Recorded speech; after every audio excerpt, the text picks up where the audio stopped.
Last time we spoke about the climax of the Battle of Chuang-Kufang. From the 7th to the 10th of August, the Japanese and the Soviets fought alongside the Chuang-Kufang Hill 52 complex and the adjacent areas. The Japanese rapidly reinforced with artillery, long-range 15 centimeters and other pieces to relieve the pressure. By the 8th of August, Soviet assault waves, supported by tanks and aircraft, intensified. The Japanese defenses, including engineers, machine gun fire, and concentrated artillery, prevented a decisive breakthrough at key positions like Noguchi Hill and the Chuang-Kufang Spine. By the 10th of August, continued Japanese counterfire, improved artillery neutralization, and renewed defenses kept Hill 52 and Chuang-Kufang in Japanese control, though at a heavy cost. The frontline exhaustion and the looming strategic concerns prompted calls for intensified replacements and potential diplomatic considerations. It seemed like the battle was finally going to come to an end. This episode is the Lake Khasan Truce.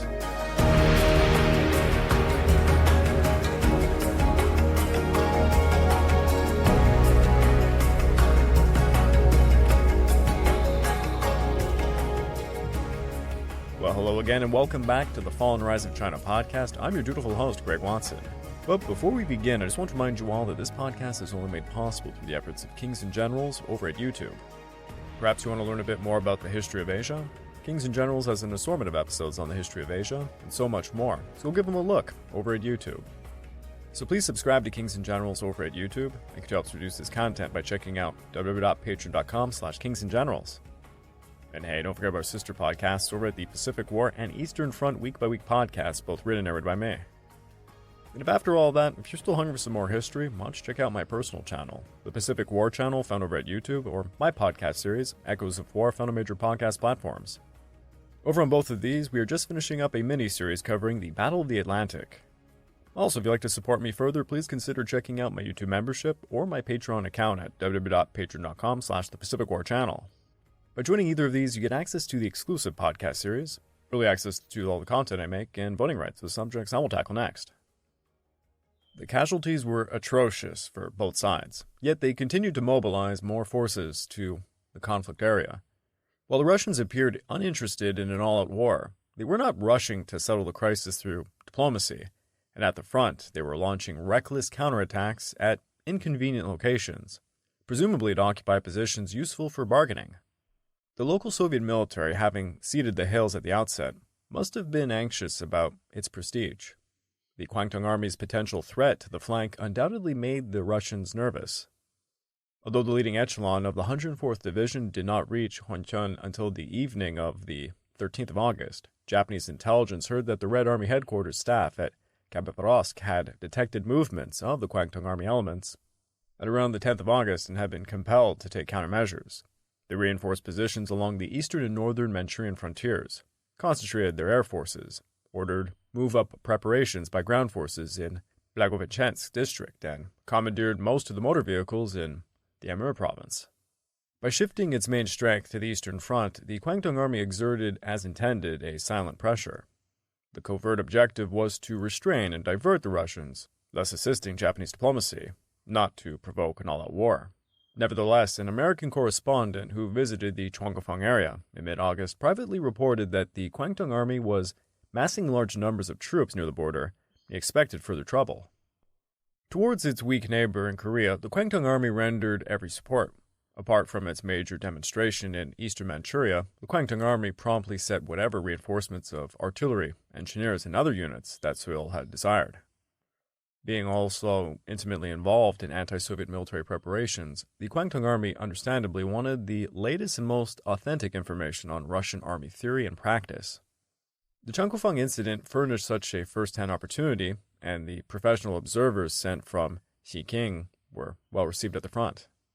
Military classmate ties contributed to the working relationships between the two armies. As one divisional officer put it, the teams from the Kwantung Army came as friends, not only to study the battlefield by their respective branches of service, but also to assist the frontline forces. The Kwantung Army was increasingly helpful to us in settling the incident. Foreign Minister Ugaki felt that the pressure of troop movements in Manchuria played a major part in the Russians' eventual decision to conclude a ceasefire. From Yamada's viewpoint, it had been a, quote, fine and useful demonstration against the Soviet Union, Pinned at Chuang-Kufang, the Russians did not or could not choose to react elsewhere. Army General Staff officers believed that clear and consistent operational guidance furnished by Tokyo produced good results, although the fighting had been very hard for the frontline Japanese troops because of the insistence on exclusive defense, the curbs on interference by the Kwantung Army, and the prohibition on the use of aircraft. It had been close, however. Only by conscious efforts at restraint had the small war at Chuang-Kufang been kept from spilling into neighboring areas. Escalation of combat in early August had caused the Japanese government to try and break the diplomatic impasse while localizing the conflict.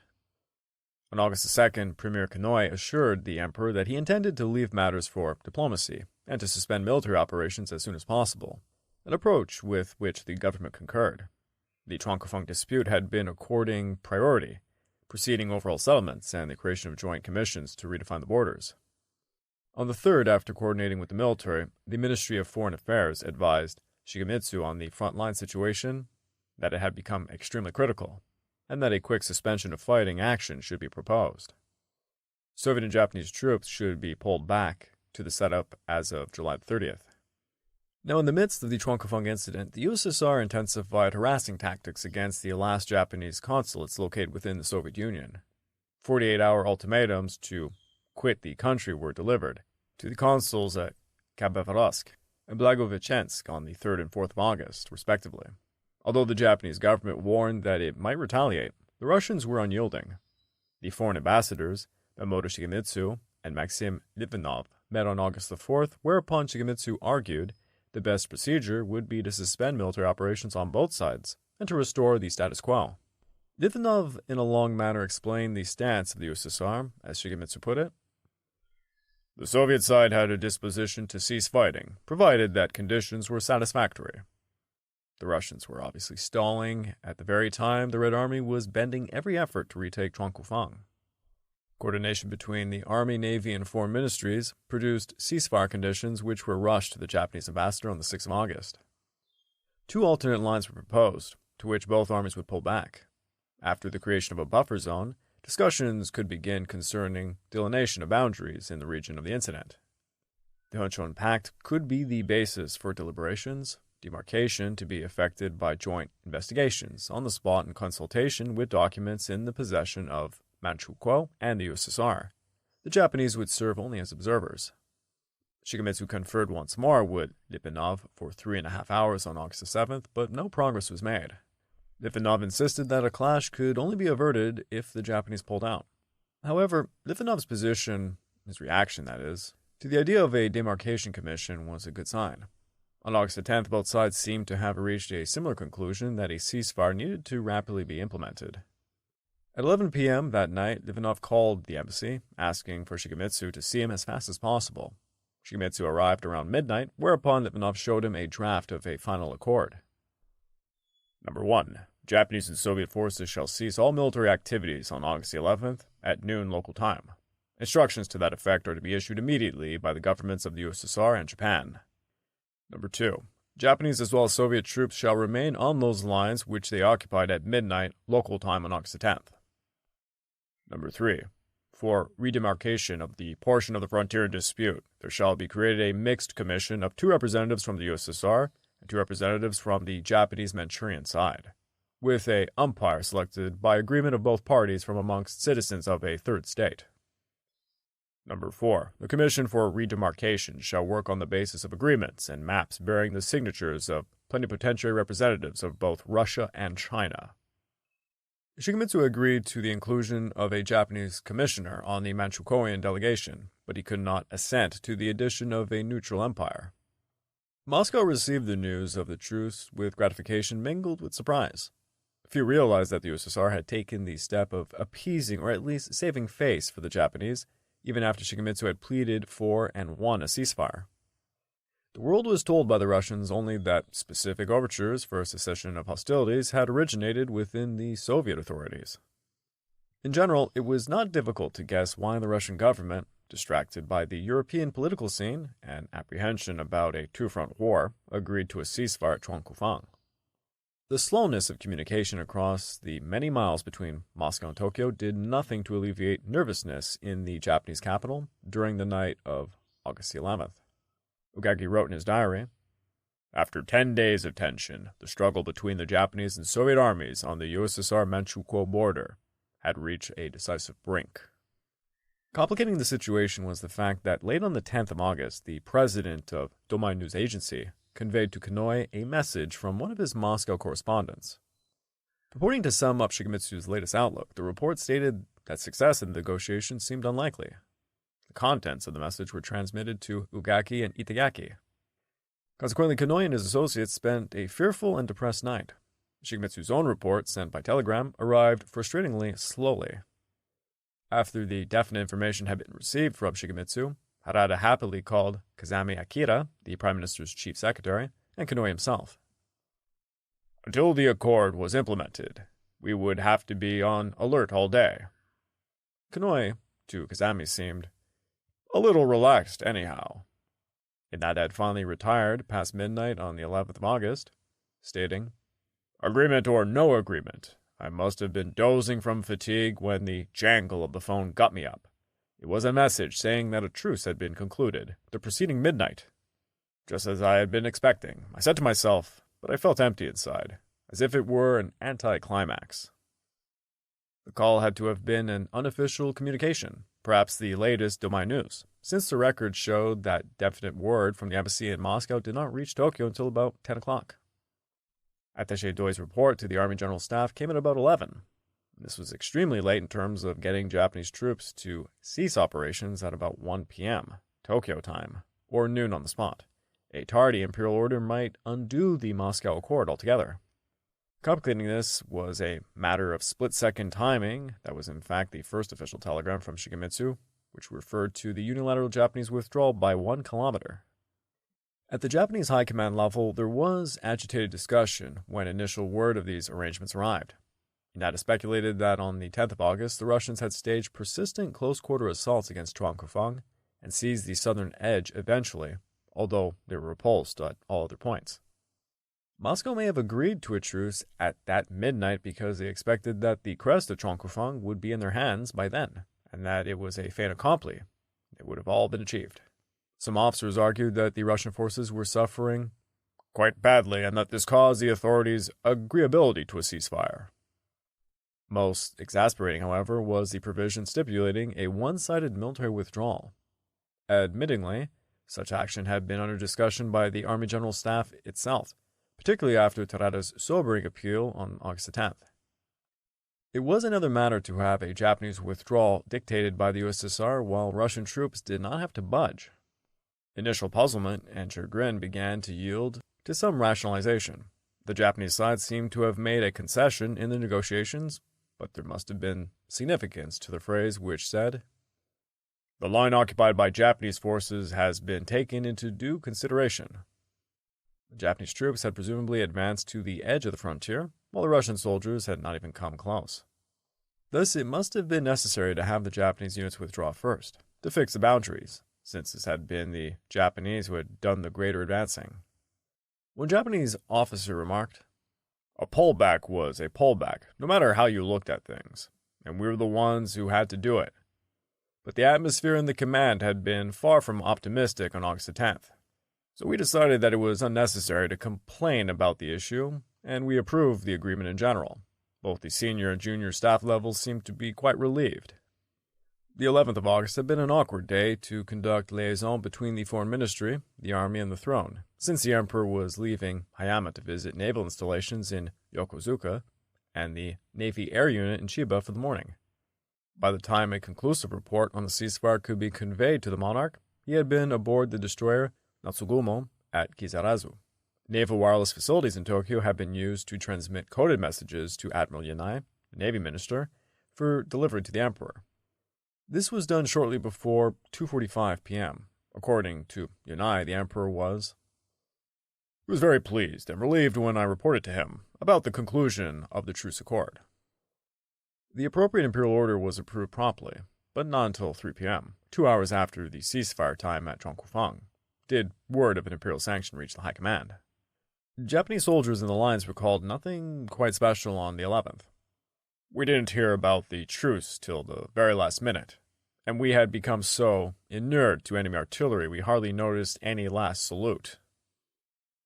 From Tokyo on August the 11th, it was reported that the Japanese side had suspended operations promptly at noon, as agreed, but that sporadic bursts of fire had continued to come from the Soviet side. Colonel Grebnik, when asked after the war whether the combat did end at noon, replied, "Yes, but not quite so. The fighting actually ceased at about 12:05. According to him, the tardiness was actually the Japanese side's fault. The Japanese press told readers that the ceasefire bugle had sounded, the frontier was cheerful now, 14 days after the shooting began. All seemed to be quiet in the area of Chuang-Kufang, where the sounds of firing ceased at noon, as if it was all erased. The most intense period of stillness lasted only a few minutes and was followed by exciting chatter of soldiers, audible on both sides. Korea Army Headquarters spoke of the, quote, lifting of dark clouds and return of rays of peace. In Hongwe, a Japanese combat officer told a Japanese correspondent, suddenly we noticed the insects making noise. The soldiers were delighted. Once the fighting stopped, Japanese national flags were hoisted there and all along our front. After the Russians observed what we had done, they broke out red flags also, at various points in their trenches. Some Japanese soldiers were given cookies by Soviet medical corpsmen. At Hill 52, an infantryman remembered the Japanese and Russians were facing each other 50 meters apart that afternoon. We just lay there and stared at each other for 2 hours, waiting grimly, but it was well past ceasefire now, and those same Russians finally started to wave at us. Later that day, when Soviet troops came to salvage their KO tanks, we chatted in sign language. After the ceasefire, Ichimoto, whose battalion had seen some of the most difficult fighting, stuck his head above the trench and he waved hello to some Soviet officers. They waved back. It gave me an odd sensation, for during the furious struggle I had considered them to be absolute barbarians.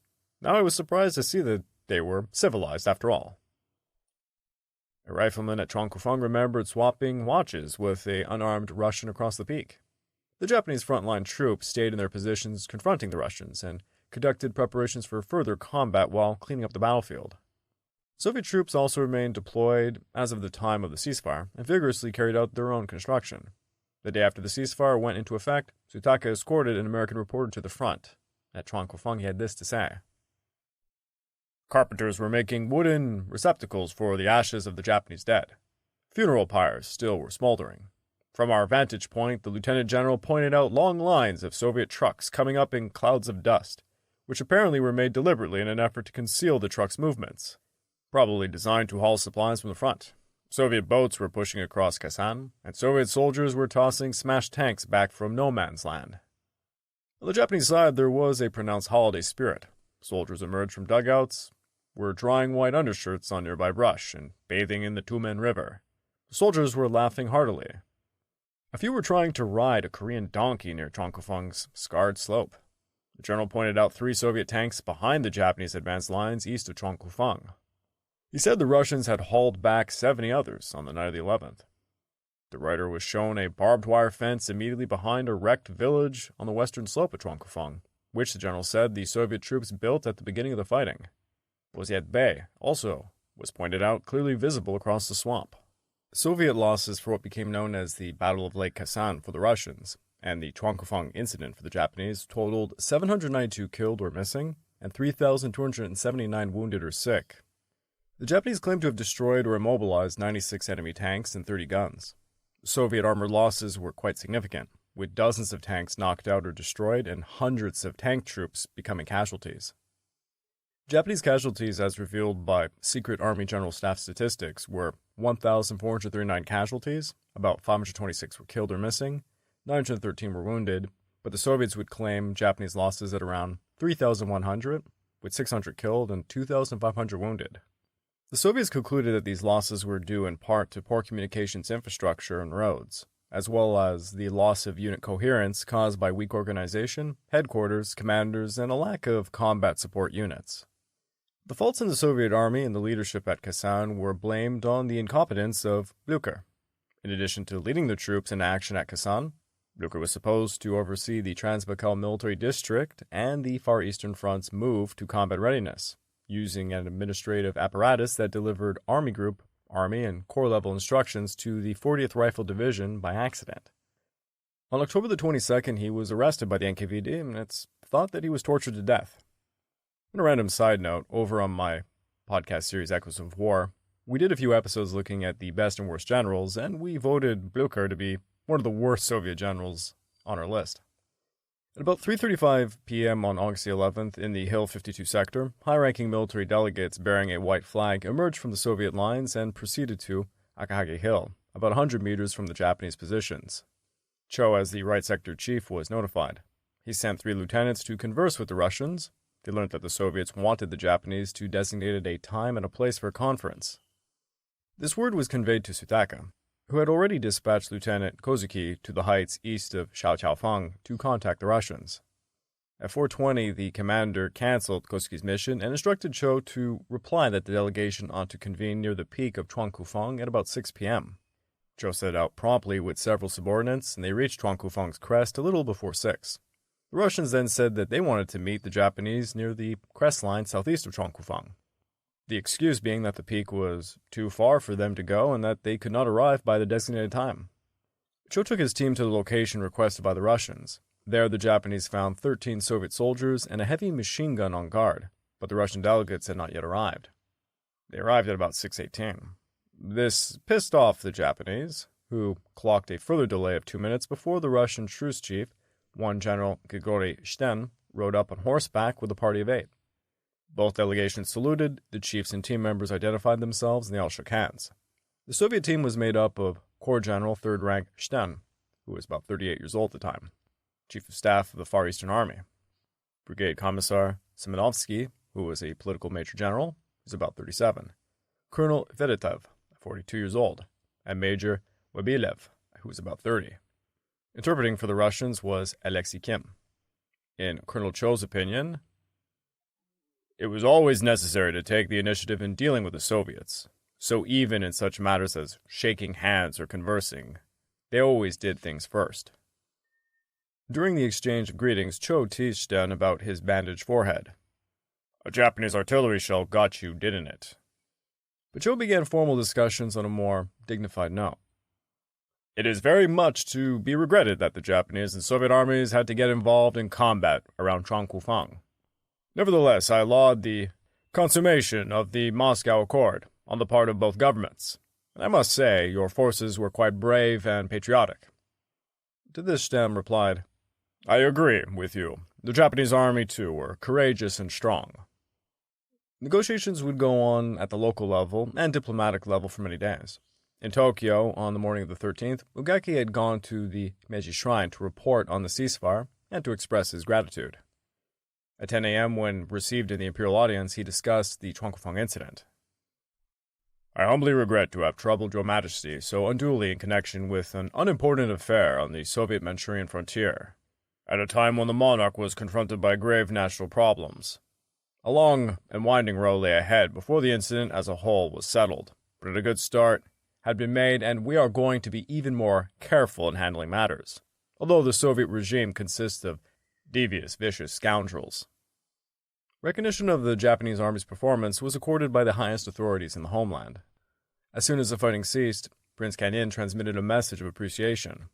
The day after the ceasefire, the command in North Korea issued a generous communique. We pay homage to the Japanese for defending themselves against 100 planes, 200 tanks, and 60 pieces of heavy artillery. Our admiration for bravery of both armies is of the highest. At about 2 p.m. on the 15th, Kan'in was received in audience and reported on the settlement of the crisis.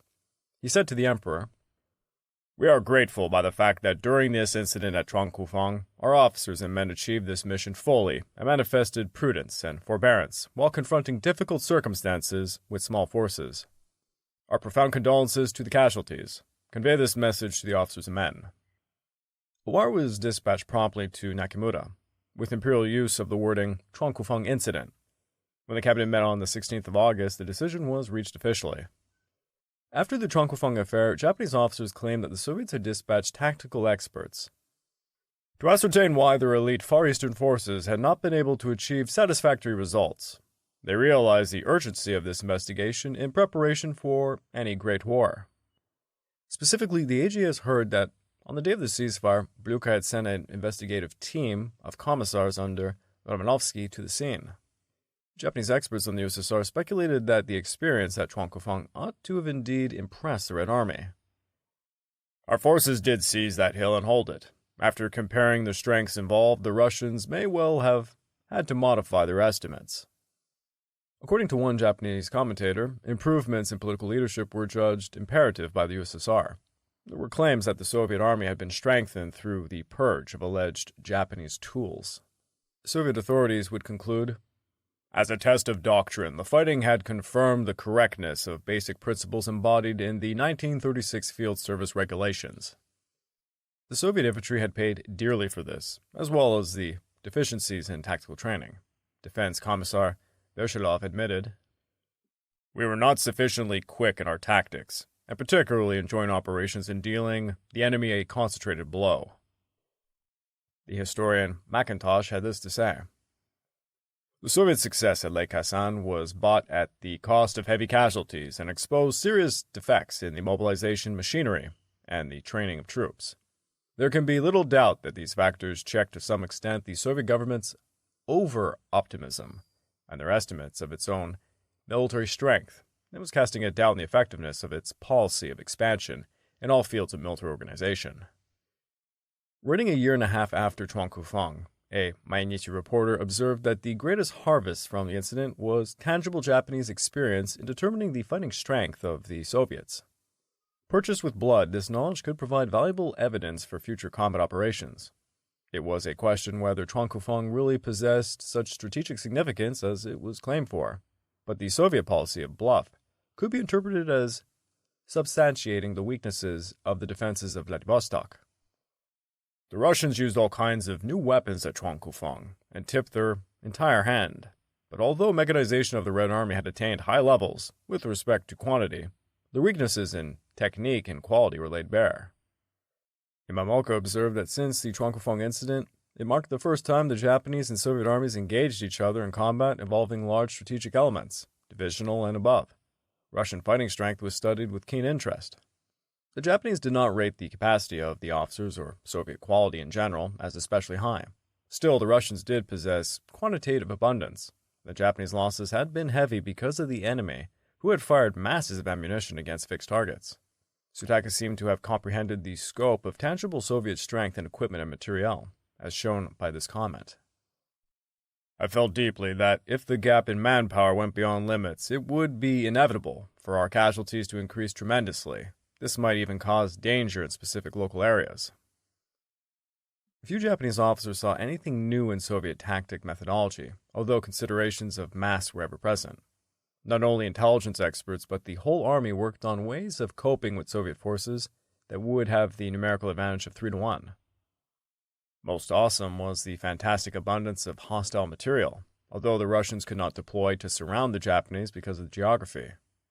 An AGS expert on the USSR summed it up as such. "We learned that Soviet strength was up to expectations, whereas Japanese arms and equipment had to be improved and reinforced." Worded in a multiplicity of ways, the Japanese conclusion was that patient imperial forces had won a great victory by defending the contested border with flesh versus steel, and by limiting the Chuang-Kufang Incident, till the end against enemy hordes supported exclusively by planes and tanks. Japanese infantrymen admitted that the combat soldiers did not savor their disadvantages. "All of our material was inferior in quality and particularly in quantity. We had the impression that whereas we relied on muscle power, the enemy used engines. This rendered our fighting particularly hard, but we had full confidence in our spiritual strength." Nevertheless, the Japanese mode of tactical operation, asserted by Iwasaki, the Korea Army senior staff officer, was, quote, "the worst possible fighting with hands tied behind one's back." This meant that the Russians could fight to their heart's content, committing tanks and planes and striking from above in all directions. A frontline infantry commander commented, "One's troops ought to be provided meaningful reasons for fighting and dying happily. It is cruel to ask officers and men to meet masses of steel, to shed their blood without visible cause, and apparently because of inadequate combat preparations." General Morimoto admitted, "The ceasefire agreement was concluded at just the right time." A secret report prepared by the AGS analysts sheds light on a larger question of what the Army thought it had learnt about itself and the Soviet enemy. In studying Chuang-Kufang, one ought to bear a number of cautions in mind. Number 1. The incident broke out when we were concentrating on a holy war against China. Severe limitations on combat operations were imposed by the necessity to adhere to a policy of non-enlargement. Number 2. Apparently, the enemy also adopted a policy of localization, while continuously attempting to recapture the high ground in the Chuang-Kufang area. Number 3. Our forces employed units which were on Phase 1 alert from the beginning to the end.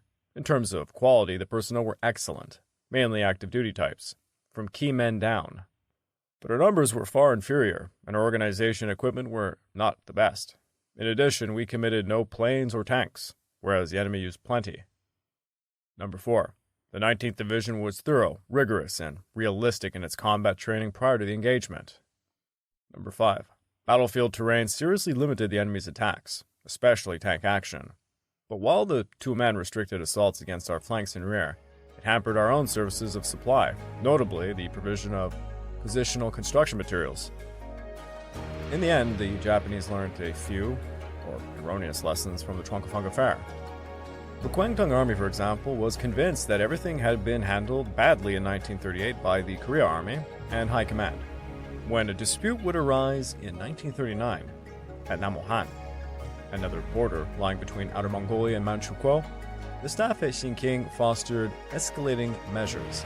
The USSR, however, had learned a valuable lesson in 1938, and that was the Japanese seemed to only respect force. I'd like to take this time to remind all of you that this podcast is only made possible through the efforts of Kings and Generals over at YouTube, and continue to help us produce this content by checking out www.patreon.com/kingsandgenerals. And hey, don't forget about our sister podcasts over at the Eastern Front and Pacific War Week by Week podcasts, both written and narrated by me. And if after all that, if you're still hungry for some more history, why don't you check out my personal channel, the Pacific War channel found over at YouTube, and my podcast series, Echoes of War, found on major podcast platforms. If you're looking to support me further, please consider checking out my YouTube membership or my Patreon account at www.patreon.com/thepacificwarchannel. By joining either of these, you get access to the exclusive podcast series, early access to all the content I make, and voting rights with subjects I will tackle next. The Chuang-Kufang Incident, or Battle of Lake Hassan, saw fierce Soviet pushes against Japanese positions around Chuang-Kufang and Hill 52. The ceasefire ended the incident, but not the conflict. Despite the brutal lessons learned by both sides, a much larger conflict would explode the very next year. That would alter both nations throughout World War II.